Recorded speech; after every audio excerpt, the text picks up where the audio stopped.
आज की जो क्लास में हम एक बहुत इंपॉर्टेंट फंक्शन को डिस्कस करने वाले हैं जो कि वीलुकअप है और ये आपको बहुत ही जगहों पे आपको काम आता है। ठीक है, तो इसको हम जरा देख लेते हैं ये कैसे हम जो है इसको यूज कर सकते हैं और ये कहाँ पे हमें इसको इस्तेमाल करना पड़ता है। ठीक है, तो सबसे पहली बात आपने याद रखना है कि आप वीलुकअप फंक्शन क्या होता है और इसको आप कहाँ पे इस्तेमाल करेंगे।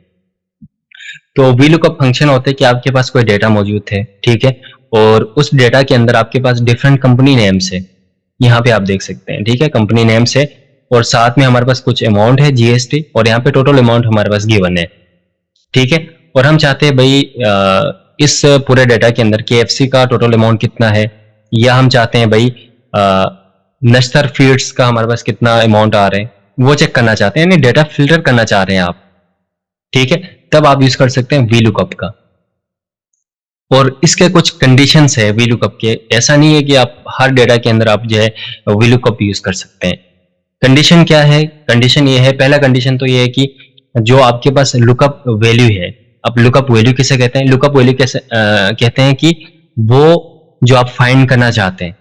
ठीक है, मतलब अभी हम यहाँ पे क्या फाइंड करना चाहते हैं? कंपनी का अमाउंट। तो कंपनी हमारे पास क्या है? लुकअप वैल्यू है। तो वो जो लुकअप वैल्यू है वो आपके पास डेटा में फर्स्ट कॉलम के अंदर होना बहुत ही जरूरी है। ठीक है, अगर आपके पास फर्स्ट कॉलम के अंदर आपके पास लुकअप वैल्यू नहीं है तो आपके पास वीलुकअप काम नहीं करेगा। तो लुकअप वैल्यू कौन से कॉलम में होना चाहिए? फर्स्ट कॉलम में, पहली बात। और सेकेंडली ये डेटा सर्च करेगा फ्रॉम लेफ्ट टू राइट। ठीक है, यहां से लेफ्ट से राइट की तरफ वो जाके डेटा सर्च करेगा, कभी भी वो राइट से लेफ्ट की तरफ सर्च नहीं करेगा। ठीक है, अब ये चीजें अब इसको हम इस्तेमाल करके देखते हैं, है ना। अब ये हमारे पास डेटा है, कंपनी है, जीएसटी है और उसका टोटल अमाउंट है। ठीक है, यहाँ पे हमने वीलुकअप लगाना है, यहाँ पे हमने कंपनी का नाम लिखना है। जैसे हम उसका नाम लिखें कंपनी का, यहाँ पे उसका अमाउंट हमें यहाँ पे सर्च होके आना चाहिए। लेट सपोज हम यहाँ पे लिखते हैं केएफसी और केएफसी का जितना भी अमाउंट है वो हमें यहाँ पे सर्च होके आना चाहिए। ठीक है, तब हम यूज करेंगे यहाँ पे वीलुकअप का। वीलुकअप ब्रैकेट ओपन हो गया, तो जैसे ही ब्रैकेट ओपन करेंगे आपके पास यहाँ पे जितने भी टर्म्स है वन बाय वन वहां पे हमें नजर आ रहे हैं। ठीक है, फर्स्ट आ रहे हैं लुकअप वैल्यू। तो लुकअप वैल्यू वो कौन सी है? हमारे पास ये वाली है, कंपनी नेम, है ना। इसको आपने यहाँ पे रेफर करना है और आपने यहाँ पे लगाना है कॉमा। ठीक है, जब भी आप एक टर्म यहाँ पे लिखते हैं तो अगला टर्म लिखने के लिए आपको यहाँ पे कॉमा यूज करना पड़ता है। ठीक है, एक्सेल के हर फंक्शन में ही होता है कि आप एक टर्म लिखने के बाद आप कॉमा यूज करते हैं, फिर अगले टर्म, फिर कॉमा। ठीक है, कॉमा लिखने के बाद सेकंड हमसे ये कह रहे हैं टेबल एरे, कि कौन से टेबल में जाके आप डेटा सर्च करना चाहते हैं। तो हमारे पास टेबल ये वाला है, तो पूरे टेबल को आप यहाँ पे सिलेक्ट करेंगे।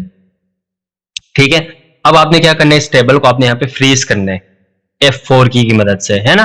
फ्रीज आपने कर दिया, अगेन कॉमा, उसके बाद कॉलम इंडेक्स, कि आप कौन से कॉलम में जाके डेटा को सर्च करना चाहते हैं। ठीक है, कंपनी, और आप जीएसटी फाइंड करना चाहते हैं या अमाउंट फाइंड करना चाहते हैं। अभी हमारे पास कॉलम नंबर 1 है, ये कॉलम नंबर 2 है और ये कॉलम नंबर 3 है।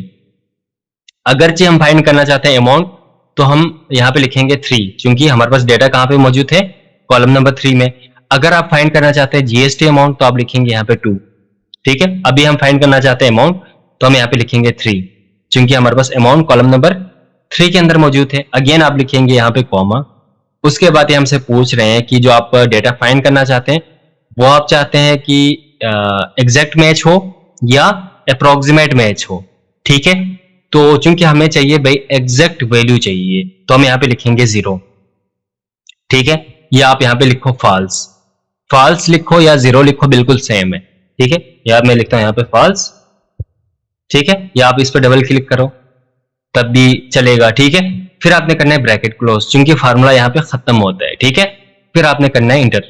अब जो अप्रोक्सीमेट और एग्जैक्ट मैच में क्या डिफरेंस है इसको भी हम बाद में देख लेते हैं, अभी उधर नहीं जाते। ठीक है, तो जैसे ही मैंने यहाँ पे लिखा तो हमारे पास आ रहे हैं 9655। केएफसी यहाँ पे है, उसका डेटा आपके पास यहाँ पे है 9655, हमारे पास एग्जैक्ट वही नंबर आ रहे हैं। अब आप चाहते हैं भाई मुझे किसी और कंपनी का चेक करना है, लेट सपोज मुझे करना है भाई एलडब्ल्यूएस का। मैं यहाँ पे सिर्फ उस कंपनी का नाम लिखूंगा, इंटर करूंगा, उसका नंबर हमारे पास यहाँ पे आ जाएगा 2265। एलडब्ल्यूएस हमारे पास यहाँ पे है, उसका नंबर यहाँ पे आ रहा है अमाउंट 2265, बिल्कुल सेम आ रहे हैं। अब यहाँ पे एक चीज मैं आपको चलूं कि यहाँ पे कंपनी नेम आपको बार बार लिखना जो है मुश्किल काम होते हैं। तो यहाँ पे आप एक आसान काम कर सकते हैं, वो है डेटा वैलिडेशन के थ्रू आप यहाँ पे एक लिस्ट बना सकते हैं। वो कैसे बनाएंगे हम सीख लेते हैं। पहले हम जाएंगे यहाँ से डेटा टैब के अंदर, ठीक है। यहाँ से आपने जाना है डेटा टूल वाले जो ग्रुप है, यहाँ पे आपको एक ऑप्शन मिलेगा डेटा वैलिडेशन का, आपने इस पे जाना है और यहाँ पे आपने सिलेक्ट करना है सेटिंग में आके अलाउ पे आपने करना है लिस्ट पे, और नीचे सोर्स में जाके जितने भी आपके पास कंपनी नेम है उन सबको आप यहाँ पे रेफर करेंगे, फिर आपने यहाँ से ओके करने हैं, ठीक है। और यहाँ से जो भी कंपनी का आप डेटा सर्च करना चाहते हैं वो आप यहाँ पे रेफर करेंगे, KFC, उसका अमाउंट आपको यहाँ पे आ जाएगा। आप चेंज करना चाहते हैं कंपनी, आप यहाँ पे आ जाएंगे, यहाँ से आप लिखो दीवान हाउसिंग, उसका आपके पास यहाँ पे डेटा आ जाएगा। इस तरीके से आप जो है VLOOKUP का यूज कर सकते हैं।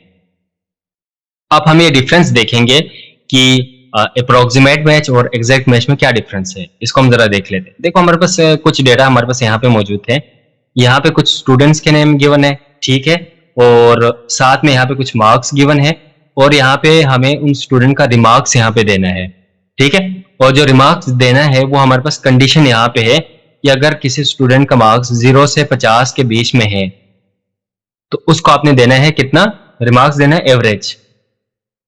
अगर 51 से 89 के बीच में कोई नंबर है किसी स्टूडेंट का, तब आपने देना है रिमार्क्स गुड का, और 90 से 99 के बीच में है तो आपने देना है वेरी गुड का। अगर 99 से 100 के बीच में नंबर है किसी स्टूडेंट का तो तब आपने देना है एक्सीलेंट का। अब देखो यहाँ पे एग्जैक्ट मैच नहीं है, ठीक है, आपको कोई एग्जैक्ट नंबर नहीं बताया कि आपने इस नंबर, अगर ऐसा नंबर है तो फिर आपने इसको रिमार्क्स देना है गुड, एवरेज या एक्सीलेंट। यहाँ पे ऐसा नहीं है ना, यहाँ पे नंबर फ्लक्चुएट कर रहे हैं। यहाँ से आपको कह रहे हैं 0 से लेकर 50 तक, हो सकते हैं किसी का 20 हो, 25 हो, 30 हो, 35 हो, तो नंबर फ्लक्चुएट कर रहे हैं, ठीक है। ये फ्लक्चुएट आपने जहन में रखना है, फिर हम चलते हैं आगे, राइट। अब यहाँ से हम लिखेंगे VLOOKUP, ठीक है ना। यहाँ पे आएंगे इक्वल टू रिमार्क्स में आएंगे, लिखेंगे VLOOKUP ब्रैकेट ओपन, जो लुकअप वैल्यू है वो हमारे पास ये वाला है, ठीक है, मार्क्स वाला, ठीक है, और कॉमा, और टेबल एरे हमारे पास ये वाला है जहाँ पे कंडीशन हमने लिखा हुआ है ना, और अगेन कॉमा, या आप इसको फ्रीज करो F4 से, ठीक है। अगेन हम इसको सिलेक्ट करते हैं, दोबारा मैंने रिमूव कर दिया, सिलेक्ट कर दिया और फ्रीज करेंगे F4 से, कॉमा।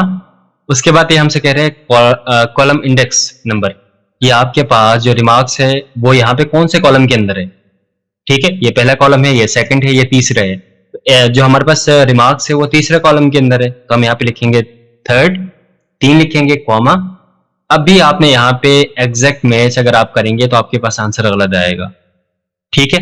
अभी आपने क्या करना है, ट्रू पे क्लिक करना है, या आप 1 लिखो, ठीक है। 0 लिखेंगे तो वहां पे एग्जैक्ट मैच होगा, 1 लिखेंगे तो वहां पे क्या होगा, ट्रू होगा, ठीक है।